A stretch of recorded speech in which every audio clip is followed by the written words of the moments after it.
Olá! Eu apresentarei para vocês hoje o artigo Repetência no Brasil, História de uma Cultura Pedagógica, de autoria de Maria de Lourdes Saerpe e minha, Jana Mandeler. A repetência no Brasil tem uma longa história e ainda é um dos maiores problemas da educação brasileira. Ela aumenta a probabilidade de abandono e evasão escolar, assim como produz baixos níveis de proficiência e desempenho dos alunos. É uma cultura porque no Brasil não se imagina uma escola que não faça a retenção dos seus alunos. É como se fosse um princípio organizador de práticas e representações dos agentes que resulta como um dos mecanismos de construção de desigualdades existentes aqui. Chamamos de cultura da repetência para que não seja confundido com a reprovação.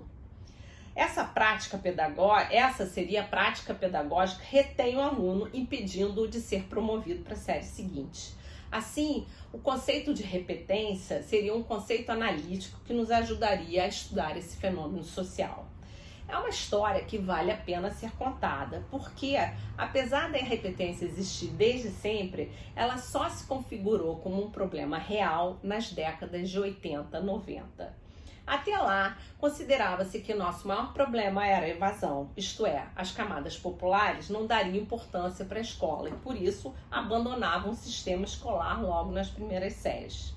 Chamamos de cultura pedagógica porque, apesar de inúmeras políticas públicas que foram criadas na tentativa de universalizar a educação básica, ela subsiste no sistema e impede que uma importante parcela do alunado consiga terminar sua escolarização. Nossa história começa quando Teixeira de Freitas, um dos fundadores do Instituto Brasileiro de Geografia e Estatística, escreveu na década de 30 e 40 uma série de artigos sobre os resultados dos censos escolares do ensino primário. Ele concluiu que a nossa educação era ineficiente e insuficiente. Era assim porque a maioria das crianças não conseguia completar os anos iniciais, pois abandonavam a escola ao longo do ano letivo ou então se retiravam antes dos exames finais ou mesmo após uma reprovação. Traduzindo em números, o que ele percebeu foi que o estágio médio de um aluno na primeira série era de 3 anos. Esse problema não se configurava de forma clara, porque muitos alunos se retiravam durante o ano letivo ou antes dos exames finais e eram matriculados no ano seguinte como alunos novos. Apesar de suas descobertas serem bastante impactantes, elas não foram incorporadas na discussão educacional brasileira. Não sabemos de certo a razão desse fato, talvez porque os artigos são difíceis de entender ou talvez porque a repetência não tinha ainda se configurado como um problema para a educação brasileira. O fato é que Teixeira de Freitas foi calado e o processamento dos dados não foi corrigido e a evasão continuou sendo considerada como um dos maiores problemas da educação brasileira. Essa situação só se alterou quando o Brasil, no início dos anos 90, um grupo de pesquisadores, ao analisar os nossos dados educacionais, perceberam o que Teixeira de Freitas havia afirmado 50 anos atrás, isto é, que o maior problema da educação brasileira não era a evasão escolar, e sim a repetência. Perceberam isso pela inconsistência dos dados dos censos escolares em todas as séries do ensino fundamental ao ensino médio. Klein e Ribeiro, em 1991, descobriram que eram considerados evadidos os alunos que abandonavam o ano letivo sem serem declarados reprovados. Isso porque nos anos seguintes, os alunos abandonavam e voltavam a cursar a mesma série, sendo considerados, como sempre, alunos novos. Essa conclusão foi possível porque, ao invés de usarem os dados dos censos escolares, os pesquisadores usaram os dados da PNAD, Pesquisa Nacional do Domicílio de 1982, usando um modelo estatístico chamado Profluxo. Perceberam então que a evasão, ao invés de ser em torno dos 18%, na verdade era de 1%. E a reprovação, ao invés de ser em torno de uma média de 25%, era na verdade 55%. Isto é, a cada 10 alunos, apenas 5 eram promovidos para a série seguinte. Isso apenas nos anos iniciais. Nos anos posteriores, a repetência diminuía, mas continuava em porcentagens muito maiores do que seria aceitável para um país que gostaria de universalizar a sua educação básica. A descoberta foi possível porque eles começaram a ver que o número de alunos que estava na primeira série era infinitamente não, porque eu sou exagerada, era muito maior do que os alunos que existiam na coorte de 7 anos de idade pelos dados demográficos. Os alunos brasileiros permaneciam em média 8,4 anos na escola e o número de séries completadas eram menos de 5. Os que concluíam o ensino fundamental o faziam em 11,4 anos em média, isto é, tinham no mínimo 3 repetências. Outra modalidade da repetência detectada pelos pesquisadores na época foi a subseriação, isto é, a estratégia de dividir a primeira série em A, B e C. Com esses dados, a forma de lidar com o fluxo pela comunidade educacional fez concluir que não era apenas um dado ao acaso, era um componente cultural que não decorria nem do tipo de escola, nem do nível social das crianças. Mesmo em proporções menores e com efeitos diferentes, a repetência atingia a todos. Após essa descoberta, o Ministério da Educação alterou a metodologia de contagem dos alunos matriculados. Com isso, lançou novas luzes ao fenômeno do fracasso escolar. Com os números apurados de forma correta, a pergunta seguinte era: como será que isso ocorria nas escolas? Maria de Lourdes Saerp, coautora deste artigo, na sua tese de doutorado, fez um estudo etnográfico em escolas públicas para observar como a pedagogia da repetência ocorria nessas escolas. O que ela verificou é que a sala de aula se organizava metaforicamente como centro e periferia. Não no sentido topográfico de ter um centro e uma periferia, mas no sentido de como era o modo de agir dos professores em relação àqueles grupos, a periferia ou o centro. No centro, os alunos se dirigia mais a esses alunos. Não, deixa eu falar de novo. No centro estariam os alunos a quem os professores se dirigiam mais na sala de aula. Na periferia seriam os demais. Os alunos do centro tinham suas perguntas respondidas, tinham maior contato visual com os professores, eram mais chamados a responder as perguntas. Além do mais, os professores sabiam mais os nomes desses alunos do que os de periferia. Os alunos de periferia era muito simples, se eles não atrapalhassem a aula, eles eram ignorados, né? Então eles poderiam fazer o que quisessem, desde que não atrapalhassem o fluxo da sala de aula. Saerp, assim, concluiu que os alunos de periferia eram os que finalmente tinham mais chance de serem reprovados.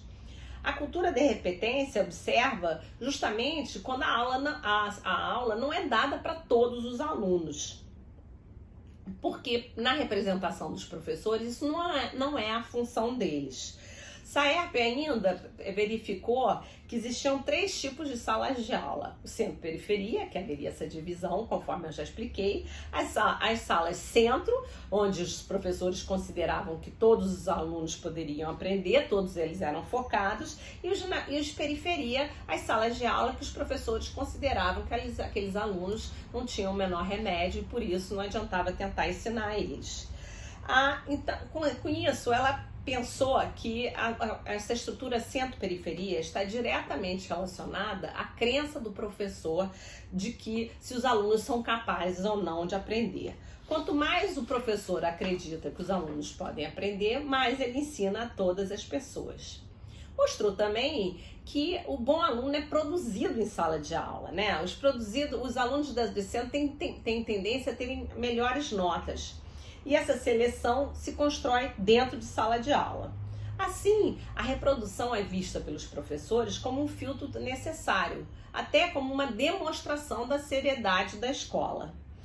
Os alunos comentam na aula, em voz alta, como é que os alunos de periferia a gente vê que eles tratam os professores tratam esses alunos? Se os alunos fazem perguntas que eles não acham descabidas, eles dizem: ah, você já devia saber isso. Ah, não vou ensinar isso não. Isso já é, não é da minha responsabilidade de ensinar esse tipo de coisa. Assim, a Saerp concluiu que os professores não se sentiam responsabilizados pelo aprendizado dos alunos. A minha contribuição para contar essa história é justamente em como ela ocorre nas escolas de prestígio.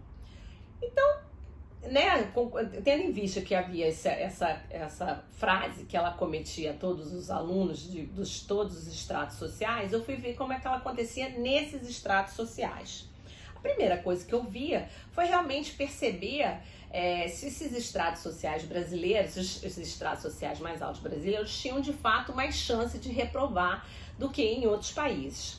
Assim, selecionei a amostra do PISA de 2006 dos países da Colômbia, da Argentina, do México, do Brasil, países que teriam um perfil parecido com o brasileiro. Dividi a amostra desses países, dos alunos respondentes, em 5 quintis. Peguei o quintil mais alto e comparei com os demais em cada país. O que foi verificado, então, foi que os alunos respondentes do quintil superior, desses 20% de nível socioeconômico mais alto, tinham as chances deles de serem reprovados eram muito parecidas com os alunos dos quintis inferiores. Então haveria quase que uma equidade dessa defasagem escolar. Essa comparação foi feita com uma regressão logarítmica. Usando os dados do ensino do Enem, do Exame Nacional do Ensino Médio, eu peguei as 15 escolas com melhor performance. E com isso eu constatei o seguinte, que de fato todas essas escolas reprovavam. Só que com algumas diferenças de reprovação. Aqui apresentou mais, a reprovação acontecia mais ou menos da seguinte forma. No primeiro segmento ela quase não existia, ela crescia um pouco no segundo segmento do ensino fundamental e atingiu o ápice no primeiro ano do ensino médio.